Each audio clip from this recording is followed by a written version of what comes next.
Welcome to Headliners of Service, our virtual speakers series presented by the Global Service Institute at Long Island University, featuring engaging conversations with exceptional leaders from all walks of life.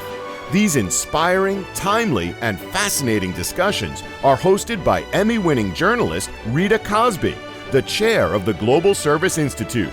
Today's headliner is former Israeli Prime Minister Ehud Olmert. Prior to becoming Israel's 12th Prime Minister, he held numerous positions, including serving as a cabinet minister, as mayor of Jerusalem, and as a member of the Israeli Defense Forces. During this presentation, we invite all of you to ask questions in the Q&A box, and we will have our guest answer as many as possible later in the program. You can also email them right now to questions@globalserviceinstitute.org. Everyone, please welcome Rita Cosby. And hello, everybody. As you heard, I am Rita Cosby, and welcome to our Headliners of Service Speaker Series, hosted by the Global Service Institute at Long Island University. Our guest today is certainly a prestigious individual, someone that I've interviewed over the years on my TV shows because he has been in public life for a long time. And he is absolutely known as the Prime Minister of Israel for 3 years during 2006 to 2009. And we're honored to have you with us, Mr. Prime Minister Ehud Olmert of Israel. Great to have you with us. Hi, Rita. I'm delighted. Wonderful to talk with you again. And I can't think of a more busy time to have you here and a more important time to have you here, given everything that's been happening in the world between the elections, of course, with the coronavirus. There's just so many things happening. I first have to just ask your thoughts because you are someone who's been in public life for so long and has a very valued perspective. What are your thoughts and what are Israel's thoughts about sort of the chaos of the elections in the United States?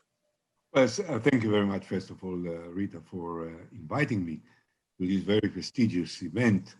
I'm delighted to be here, and even the fact that we are unable to fly now to America because of the COVID-19, at least this is a way to keep in touch.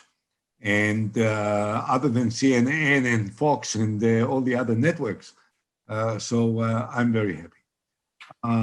You asked about the American elections, the chaos in American elections. Well, there shouldn't be any chaos, really. I mean, there should be a final result, final outcome of these elections. And it appears to me that it's most likely that, of course, Joe Biden is going to be the next president, the 46th president of the United States. This is to the best of my understanding, and I follow the news, I read the papers, I watch the different networks on television, and it seems to me that if Pennsylvania has such a margin in favor of Joe Biden, and if Nevada has such a margin, and even Arizona, and possibly also Georgia, I don't see how can President Trump. Also, but this is what I hear. I mean, I'm not there. I'm not into these details, but I read all the papers. I hear all the news. I hear all the statements made by different personalities, and it seems that there is no one, even amongst the Republicans, that complain about irregularities in the voting, in the counting, in the procedures. I heard a commissioner of elections in Pennsylvania talking live on television, and he said that there was a complete control of the process by Republicans and Democrats, and there is no complaint about any irregularities. So I think it's almost certain that Joe Biden is president of the United States, and I hope for America that a formal announcement will be made as soon as possible. You don't need, no one needs any period of uncertainties, of doubts, of complaints, of challenges, of competition at this stage. which it has to be final one way or another, and the way which seems to be most likely is, of course, that Joe Biden and Kamala Harris are going to be the leaders of the United States of America for the next 4 years. And of course, Mr. Prime Minister, of course, President Trump is contesting it. And there are a number of Republicans who say, listen, let's just make sure that it was done fairly, make sure it was done freely. What is the view from the perspective, I guess, from the international community? Because some people are saying that even just sort of this, this chaotic period where the vice president has been announced by the media and has not been certified. There's a processes that have to go through. But as you point out, obviously, very high up and doing, well in the numbers. But then President Trump is disputing it. And this sort of transition time and this hectic time is sort of a time of uncertainty. And maybe it's a time where those who maybe are our adversaries and also Israel's adversaries may want to take advantage of this sort of transition or this uncertain time in America. Okay, let's divide it into the different sections of this more general question. Number one, there has never been, to the best of my knowledge, any formal process of announcing the outcome of the elections other than the convention of the Electoral College, which votes. And this happens in any event only in December. Normally what happens is that the loser calls the winner and congratulate him on the night of elections in most cases. And then when it happens, it ends the disputes between the two competitors, between the two parties, and it allows an immediate beginning of the transition period. Now it didn't happen, but the formal announcement will be made when the Electoral College will convene, unless there is some legal intervention earlier by the Supreme Court of America that will somehow affect it. I personally, on the basis of what I hear and what I read, I don't think that it will happen. So the latest it will happen in December, and then Joe Biden probably will be elected president. Now, I look at it from our perspective. There are a couple of things that I want to say. Number one, I must say that Donald Trump was a friendly president to the state of Israel. There is no question about it. Mm-hmm. We are grateful for him. But of course, one must understand that even us, as much as we are obsessed with our own needs and our own difficulties and our own challenges, we think that it is very important that the president that will be elected to America will be good for America to start with. If he will be good for America, and that's what will be determined by the majority of people voting in America, then he will be good for the world, and then almost inevitably he will be good for Israel. So Israel is not number one on the agenda, quite frankly. I mean, of course, in our own domestic issues, Israel is number one. But when there are elections in America and the president is to be elected by the American people, it will be somewhat presumptuous and arrogant even to think from our point of view that first and foremost we have to think who is good for Israel. No, we first and foremost have to think who is good for America. And if most of the people think that Joe Biden is good for America, then we bless them. And then we think, we hope that he will be good for the world, because America is the most important, most powerful, most influential nation in the world. And everyone who is president of America is the leader of the world. That's how we look at it from Israel. So he has to be good for America, and he will have to be good for the world. And if he will be good for America and will be good for the world, almost inevitably, he will be also good for us.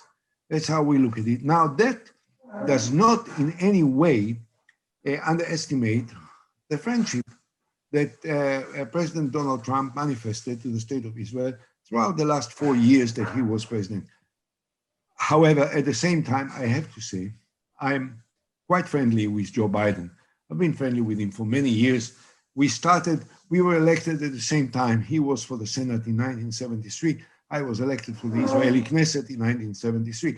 So the length of our career is almost the same, except that I've retired now and he has just now jumped into the most important, most influential, most powerful position in the world. And we served in different capacities concurrently for so many years. And we met many, many times, and he used to visit me in Israel, and I used to visit him in the Senate. And I think he's a great friend of Israel, and I have no fears whatsoever about his presidency as far as Israel is concerned.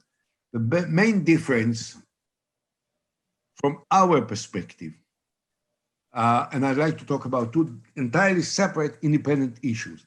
One is the fact that President Trump yet didn't concede.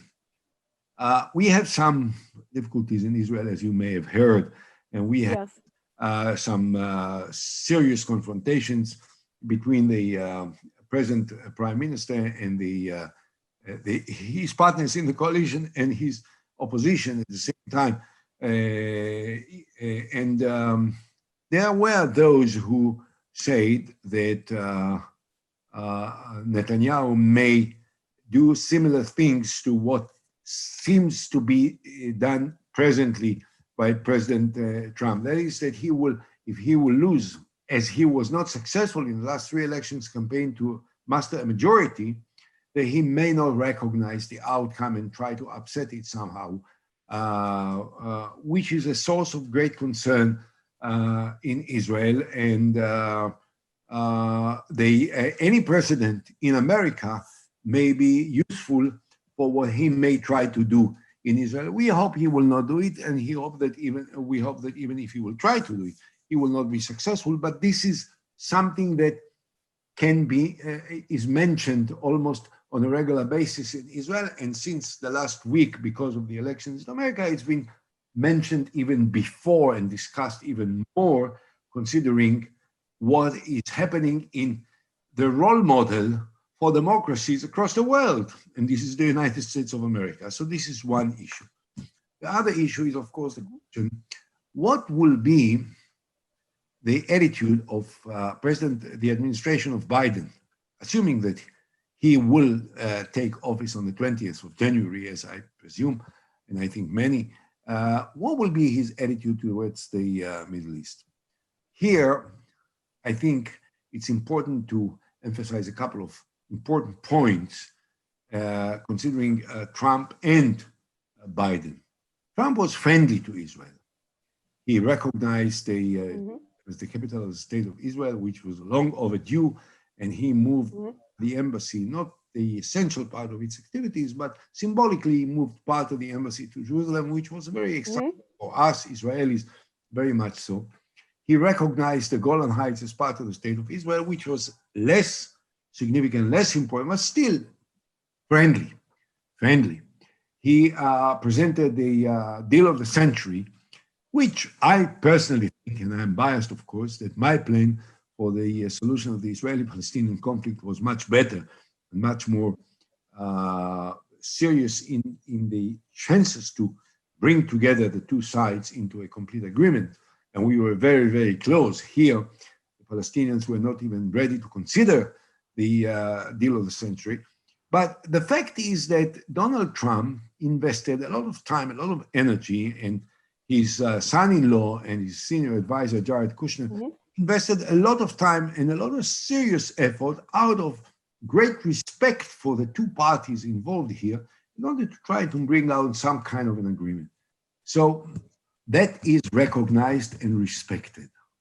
However, I think that Joe Biden is a great friend of Israel. And his attitude to the state of Israel is not the same as Trump's, not that he is less friendly to Israel, but he thinks that the only possible solution for the conflict in the Middle East must be based on a two-state, which is also what Trump said, but also no annexation, no unilateral steps, building of settlements by the state of Israel. And he said it and he spelled it out in the most explicit way in the last few weeks, even before the elections. So here he's entirely different from Trump.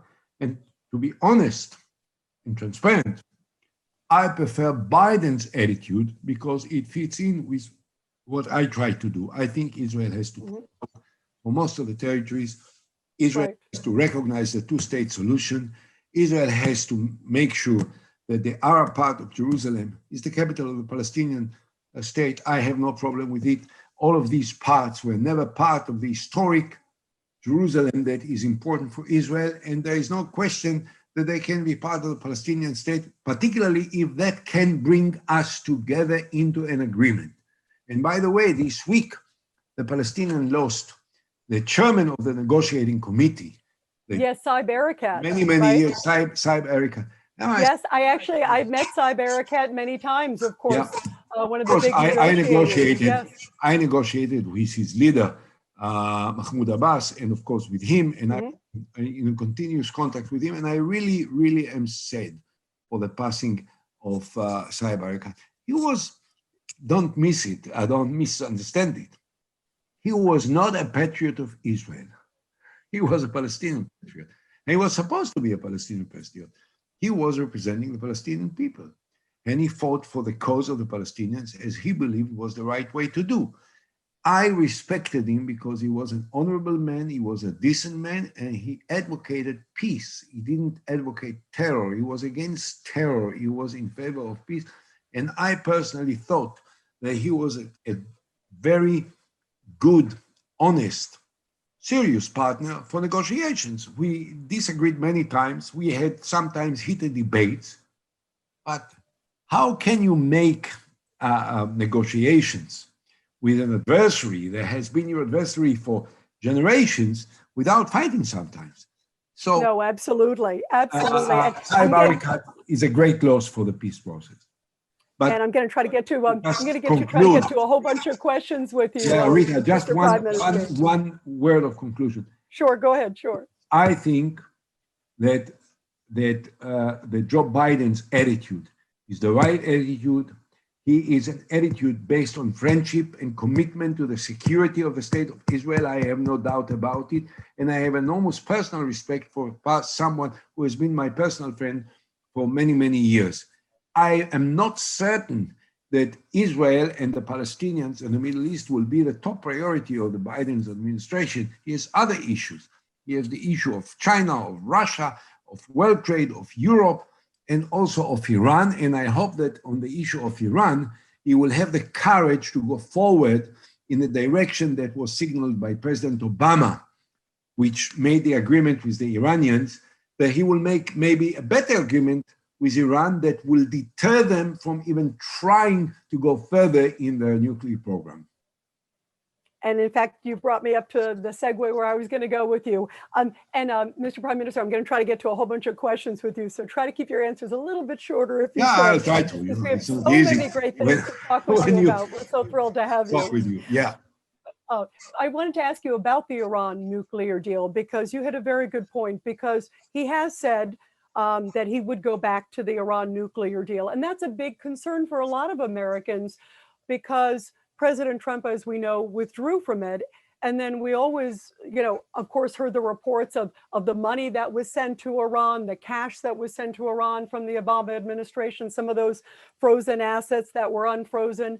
But that was a big source of contention. There are some Americans who are afraid that going back to the deal is not the right thing, that that's not the way to keep them in line, that tougher sanctions, other things are a better thing. How do we keep them in line to ensure world peace? Rita, I have to be very accurate, very precise, because this is one of the most important issues in the life of my country. I want you to know that when President Trump pulled out from the agreement with Iran, there was not a smoking gun that indicated that the Iranians were violating any article of the agreement that was signed with them. Okay? Now, when this agreement was signed, the general attitude amongst the Israelis who are dealing with the Iranian issue, and I was their boss for a few years, I appointed many of them, and I dealt with them, and I summoned each one of them, although I was not prime minister at that time, to ask their opinion about it. And there was no one amongst all of these experts in Israel who are dealing with the Iran threat and who are very, very well acquainted with all the different aspects of it, who said that the Obama agreement was bad to Israel. On the contrary, all of them said the following. They said, this is not the ideal agreement, but it improves the status of this much more than it was before the agreement was signed.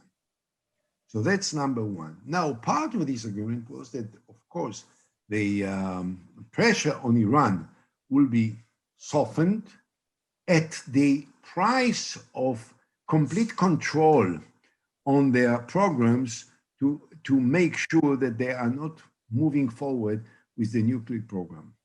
Now, I have to say that the sanctions against Iran started a lot before Obama. They started at the time of President George W. Bush, and we were operating on that. And there was one resolution of the UN, another resolution of the UN about sanctions, financial sanctions. And do you believe the sanctions are working, Mr. Prime Minister? Do you believe the that sanctions they have seem to a be? certain, yeah, the sanctions have a certain impact. There are sanctions now as well. There were sanctions at the time of Obama, and even if Biden will take over and make the agreement, renew the agreement, or will be a revised agreement with Iran, that there will be sanctions, and that only as a matter of time, following a very, very close look at what the Iranians are doing, that some of these sanctions will be removed. So in principle, I don't dispute the wisdom of Biden's approach to make an agreement with Iran. The judgment of most experts, all the experts in Israel and many across the world, is that the agreement was better than having no agreement, and that the pulling out of the United States from this agreement did not contribute to a better and more effective control on the unique nuclear program of Iran. Do you think we'll see a deal between the Palestinians and the Israelis in your lifetime? I know that Secretary Pompeo is headed to Jerusalem very, very soon. Do you think, are you optimistic that that can be reached? It's one of those things that, of course, you know, every leader has tried to attain. President Trump has tried to attain. You certainly have tried to attain. But where do you see it going? Rita, when I was first elected to the Knesset, this was 47 years ago. I was the youngest member of parliament, maybe the youngest ever, I don't know. So, but this was 47 years ago. Now I'm amongst the elder statesmen of Israel. So things has changed. When I was first elected, we didn't even believe that we will have an agreement with Egypt. And 3-4 years later, we had an agreement, peace agreement with Egypt. We then had a peace agreement with Jordan, and both agreements last. Now, recently, we had, under the supervision, the inspiration of President Trump, I have to say that. We have a normalization agreement with the Arab Emirates, with Sudan, and with Ukraine, which I'm very friendly with, and I'm very happy with. And I visited the Emirates already. Maybe I also did before, but I'm talking about the public visit. I just did it a month ago, and I'm very happy about it. So the fact is that one needs to be optimistic. Now, we need a determined leadership on the Palestinian side, and a willing leadership, free of obsessions, of fears on the Israeli side. We don't have both at this time. We don't have a Palestinian leadership which has the courage to go forward and to bang on the table and say, yes, I'm doing it. And they had to do it when I offered them the deal of the century. I offered them. And they didn't say yes, unfortunately. They didn't say no, though, but they didn't say yes.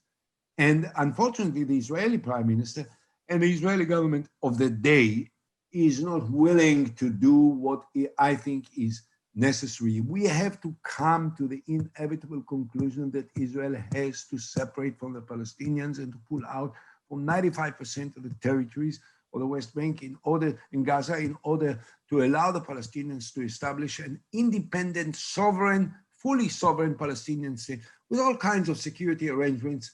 Israel is powerful enough, Israel is strong enough, Israel is capable of defending itself against terror and against other threats. This has to be the basis of this agreement. Unfortunately, the Israeli government is not yet ready for it.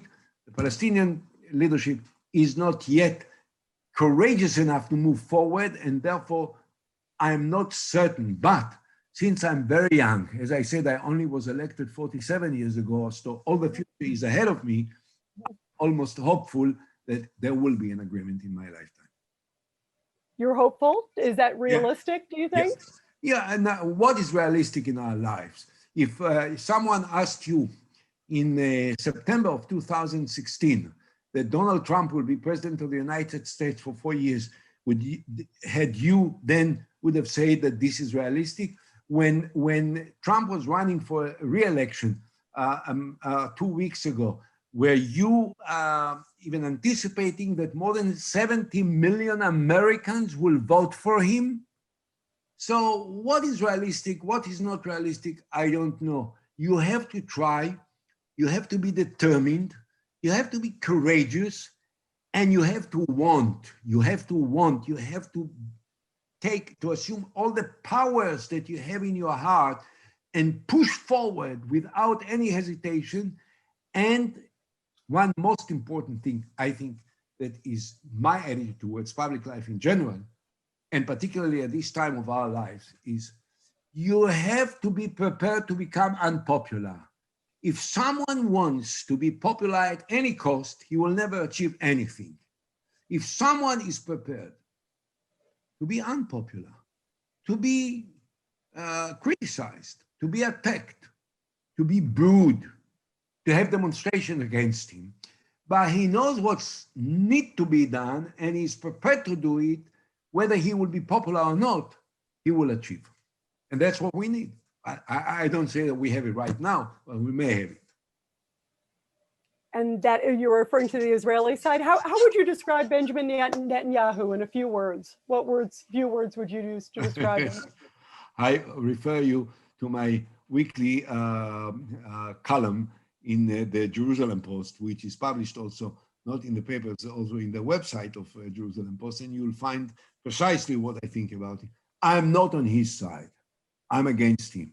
I think that he has been long had to go, and I hope that he will be going soon. I think that he's not the right person at the right time for the right needs of the state of Israel, and I don't want to go about other issues, but I'm talking about the substance of policies.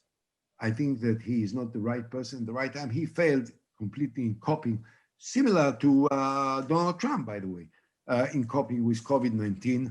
And this was a complete failure, complete, inability to manage this in a proper way. And we lost lots of life, and over 1 million people in Israel are unemployed, which is the highest rate of unemployment we ever had in the history of the state of Israel, over 23% unemployment.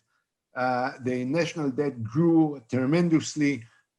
People are rioting and demonstrating on a daily basis in all of the parts of the state of Israel, and every weekend, hundreds of thousands of Israelis riot because they feel that they were neglected by the government, particularly by Netanyahu, in the most important and sensitive and essential part of their lives, the ability to survive, to live, to have the basic needs of them and their children, and parents and their families are provided. So, I'm not, as you may have felt, a supporter of Netanyahu. Well, and I know that I'm familiar with your columns. How is coronavirus? You brought up coronavirus, and of course, every leader around the world has had to deal with it in so many different forms. How is the situation in Israel right now? Because there's even stories of that they're looking at maybe opening up the malls. I've seen, it's interesting, but then they're talking about even a curfew, but having maybe a mandatory curfew at night. And then there's talk of a There third are lockdown in Israel. How are you dealing with it there? different ideas, and the cabinet is very divided, and it takes a lot of time to take a decision, days in, days out, many hours every day, sitting in the cabinet, talking about it, not doing the right things. The fact is that the following are the most important crucial facts. Number one, we had two quarantines, which means that for a very long time, relatively speaking, the Israelis were completely under closure in their homes, and people didn't go to work. And the compensation provided by the government was entirely insufficient and ineffective. And so there are hundreds of thousands of families which went below the line of poverty and which are in a desperate situation. And there doesn't seem to be a proper and effective way of dealing with it by the government. That's number one. Number two, we had two waves. So the first wave was relatively mild. The second wave was very serious. And the feeling that some people have, and I share this feeling, is that we are moving forward towards the third wave, which will again require the quarantine, and which will again increase the number of unemployed people, and which will again deteriorate the economic situation in the state of Israel. So altogether, I think that the Israeli, we have, by the way, one of the most effective and the most successful healthcare systems in the world. Yep. I have to be very, I don't want to sound arrogant. I really don't want to sound arrogant. I love America. You know, I feel very close to America. But our healthcare system, the public healthcare system, is a lot better than yours. You have two-tier. You have two-tier. Yeah, why is that? Explain to everybody, why is that? Why is that? Is that because there is not national healthcare insurance in America as we have in Israel, which I started, by the way, in the early 90s, you know, with the legislation process. In America, President Obama did something absolutely formidable in changing the Obamacare, but it was insufficient. And the fact is that there are many who are trying to change it now and to restore it to what it used to be. And I have to tell you something, that the cost of medical services in America, because of the inefficiency of the system there, is, I think, close to 18% of the GNP. The cost of the healthcare system in Israel is approximately 8% of the GNP. Now, this difference, I mean, in terms of America, you're talking about over $20 trillion a year, the cost of medical services, when so many millions of Americans are not insured. So there is a problem. We have a great system. We have great doctors. We have absolutely incredible facilities. You know, Hadassah Hospital, you may have heard of it, the Shiva Hospital, the Ichilov Hospital, all great hospitals. But we haven't organized our system to deal with the COVID-19 in a way that can make the best use of the expertise of our doctors and nurses and medical staff that we have. And as a result of it, there were many hundreds of thousands of Israelis infected. And the only way to deal with it was to close them at homes, to put quarantine. And that prevented them from going to work, and they lost their living. So we have failed, unfortunately, in dealing with it. I think that there is a way to do it. By the way, we are not the only ones who failed. Italy, I was about to say, it's been so difficult around the world for everybody. Your country failed. The fact that so many countries failed does not mean at all that there must be a certain secret about how to deal with it that is unknown. No, a very meticulous, careful, precise control of the COVID-19, including the wearing of the masks and the separation and so on, can be very useful. That does not require necessarily that people will not go to work. They can go to work. They can go to work with masks. They can go to work with keeping a distance between one another. They can open the stores, they can open the coffee houses, certainly outside on the balconies until the winter will not allow it sometime, and so on and so forth. So there are many ways, effective ways, to deal with the impact of COVID-19, to reduce the damages that it causes. I think we didn't do it. I think your country didn't do it. Many other countries didn't do it. Many other countries did it. Germany did it. Taiwan did it. Korea did it. Even China is doing it.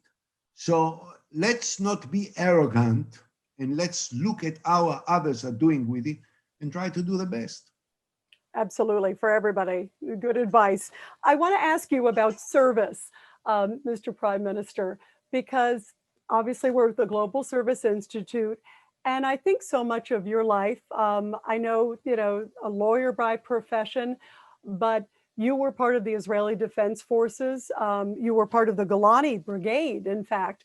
And what did that time mean to you? You were injured also during that, but why is that so important? I think what's so fascinating about Israel and in America, we have such an appreciation. I think we've always, appreciated, I think, our doctors and our military and people of service, but even so much more now, given the pandemic and the virus and the important role that they have played, people of service and giving back to the country. But Israel does that all the time. With its mandatory, with its compulsory service. Talk about your own experiences and what that meant to you as a person and as a leader, how that shaped you.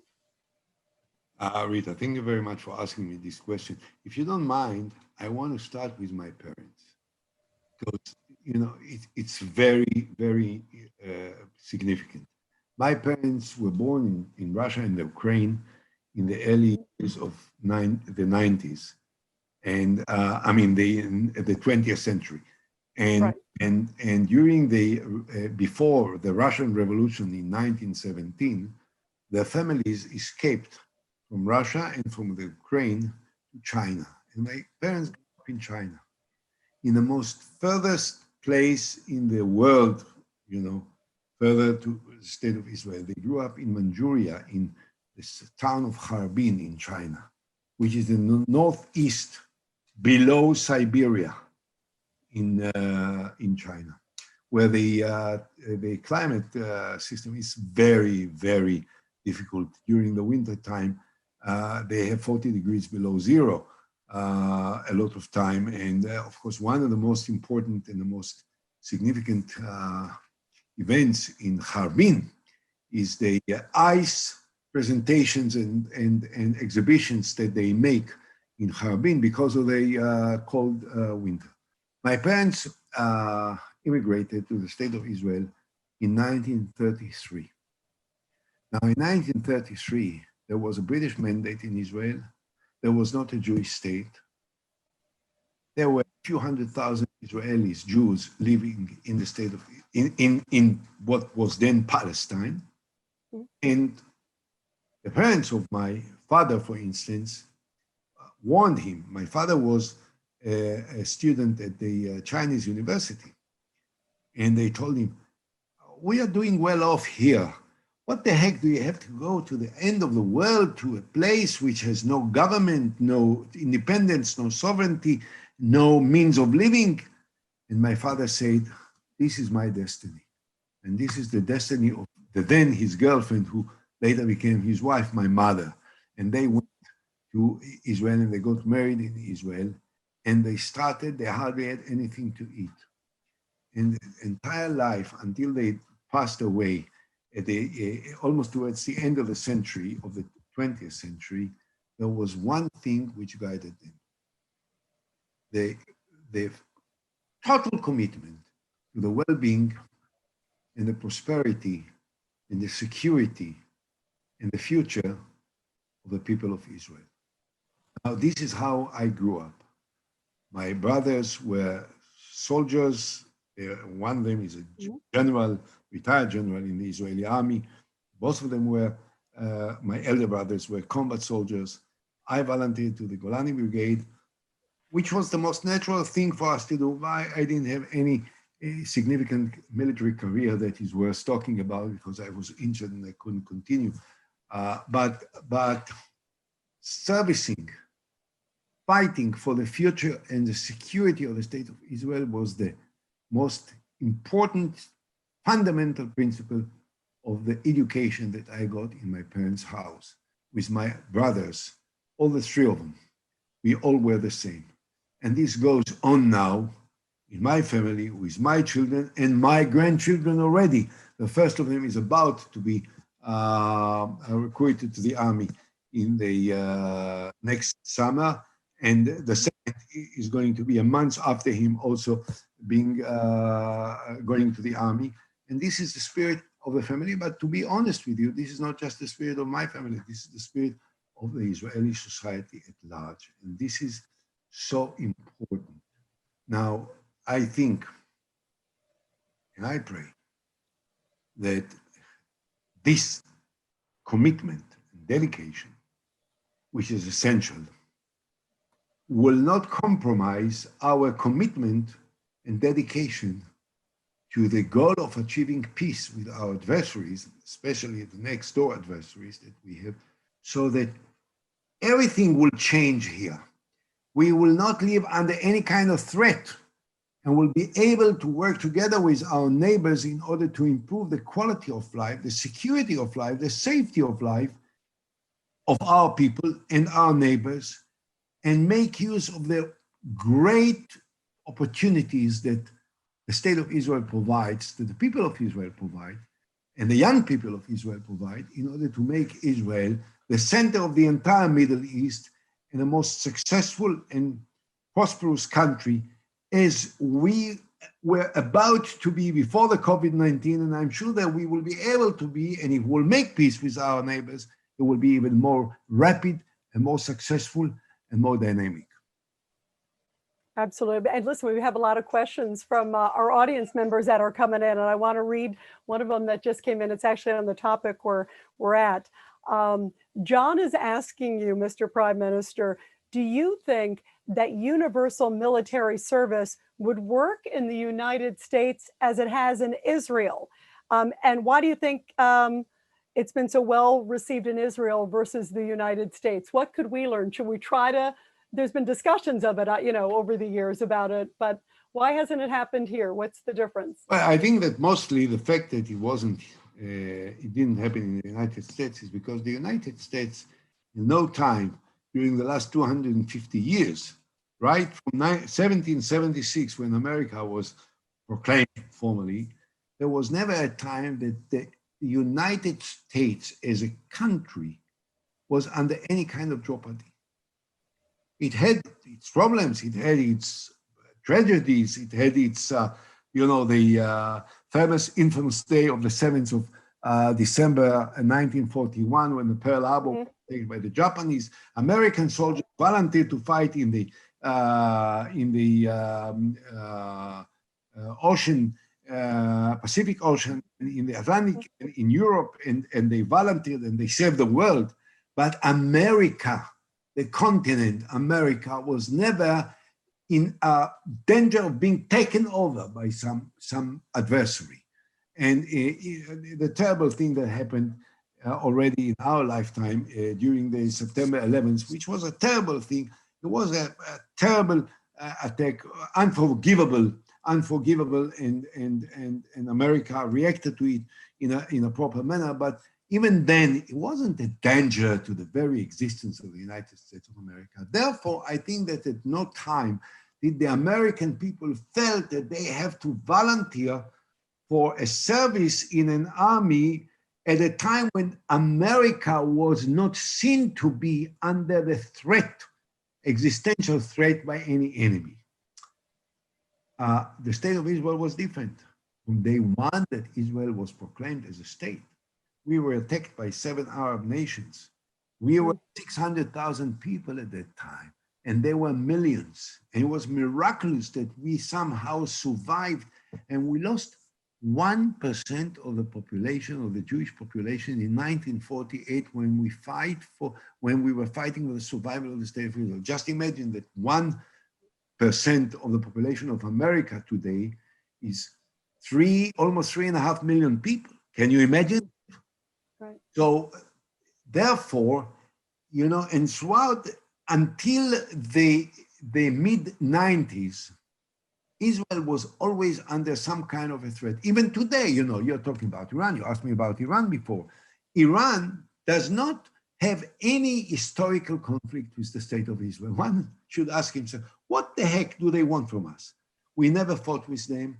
We never confronted them. We never had any confrontation with them, anything, any war, anything. What do they want from us?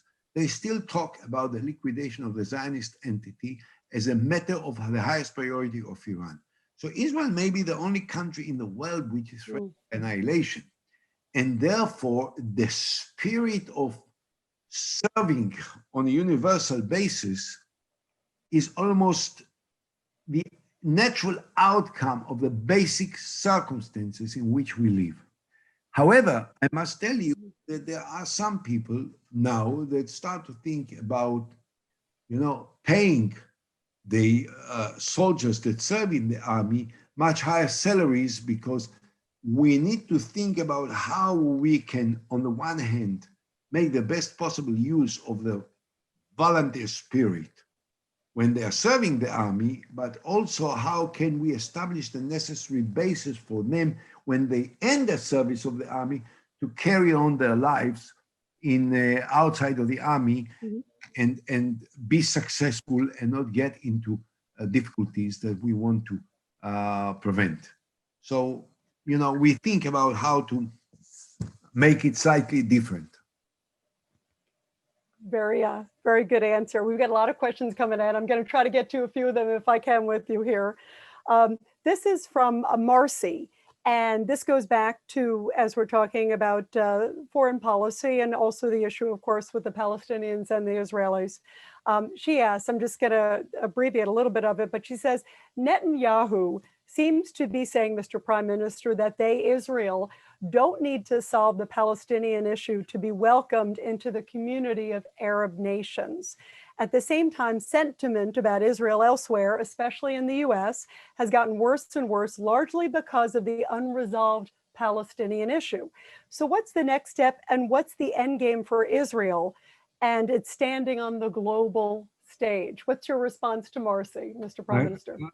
My response to Marcy is, number one, I want to make peace with the Palestinians, not because of the world, not because of the international community, not because of other Arab countries, but because simply of one thing. I want to end the occupation. I don't think that it is in the best interest of the state of Israel to occupy other peoples and deprive them of the fundamental human rights and civil rights. And I think that this is in the best interest of the state of Israel to separate from the Palestinians, to allow them to exercise the natural right for self-determination in their own Palestinian state. And I absolutely agree what some Israelis say, that it requires a very painful compromise on behalf of Israel by pulling out from territories which historically are considered to be part of the land of the Holy Land of the State of Israel, which place for thousands of years. Yes, that's right. We will have to make this compromise. And my argument is that peace is more important. Equality is more important. Democracy is more important. It's not that these territories are not ours, but the only way to interpret a concession, you concede only what is yours. If it's not mine on the first place, I'm not making any compromise. I just have to give back something which is not mine.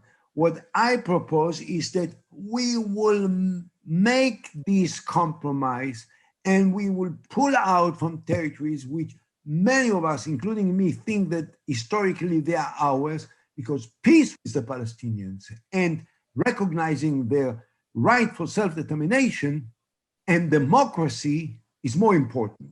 Now, it's true that, for instance, the Emirates and Sudan and Bahrain, they all improve the relations with the state of Israel, in spite of the fact that we yet didn't arrive at a peace with the Palestinians. But at the same time, you have to remember that the condition for the Emirates to normalize the relations with Israel was an outright commitment by the Prime Minister of Israel not to annex territories, not to build settlements, and to accept the two-state solution. Mm-hmm. So, and also to allow the Emirates to buy, the F-35 planes from the United States, which I entirely support, by the way. I think that they should have it. If a country signs peace with Israel, if a country normalizes its relations with Israel, if they have the common enemy with the state of Israel, why wouldn't they have the best planes to defend themselves? It's in our interest, it's in their interest, and there is no problem. But the main thing which I want to say to Morsi is this. I don't know where Morsi comes from, if she's from America or she's from one of the Arab countries. Where is she from? Can you? I think she's from America. I think she's from New York. I see. Okay, it doesn't matter. But I thought she might be from in our country by any chance. But in any event, I want peace because I want to live alongside with Palestinians in mutual respect, in equality, in democracy. I think that we can be the great neighbors. I think that we can cooperate. I think that if there will be a Palestinian state alongside the state of Israel and they will be entirely independent and sovereign, there will be eventually, it will take time, it will not be overnight, but eventually terror will subside entirely and the cooperation between us and them will be absolutely beneficial and useful to us, to them, and to the entire Middle East. Let's pray that that peace does come for all sides. I agree with you. I want to close with a question for you. And I think about Mr. Prime Minister. One of the most special moments in my life, I had dinner with Shimon Peres. It was a private dinner with him, and I was asking him, like you, who've met so many world leaders and different people through their lives. I said to him, who was the most meaningful person that he met and who was the person he most admired. He mentioned David Ben-Gurion. And of course, you know who he is, who of course proclaimed the establishment of Israel in May 1948 and what he meant to him. Who were the biggest mentors in your life? Who were the biggest inspirations in your life? Well, number one, I was very friendly, very close with Shimon Peres. Yes, I know. He was my deputy. Shimon Peres was my deputy when I was prime minister, and I was his campaign manager to make him president. And was he somebody who you looked up to, him and obviously Ariel Sharon too? You've worked with so many different leaders through the years. I looked up to him, and that's why I worked so hard to make him president. But there were two historical leaders in the state of Israel, which in my mind were most significant. One was David Ben-Gurion, the same David Ben-Gurion that Shimon Peres said. He was his assistant. I barely met with him at the very first part of my political career. He was almost at the end before he died. Ben-Gurion was one of the greatest leaders in the history of the world, certainly on the 20th century. The guy that had the courage, the inspiration, the statesmanship to proclaim the state of Israel in 1948 on the 15th of May 1948 against all the advice, the warnings and the threats that were coming against Israel from all sides, and including the advice of his own assistants. And he said, we'll do it. And he made a difference, which was an enormous and a major step forward in the history of the world and the history of the Jewish people and the history of the state of Israel. That's number one.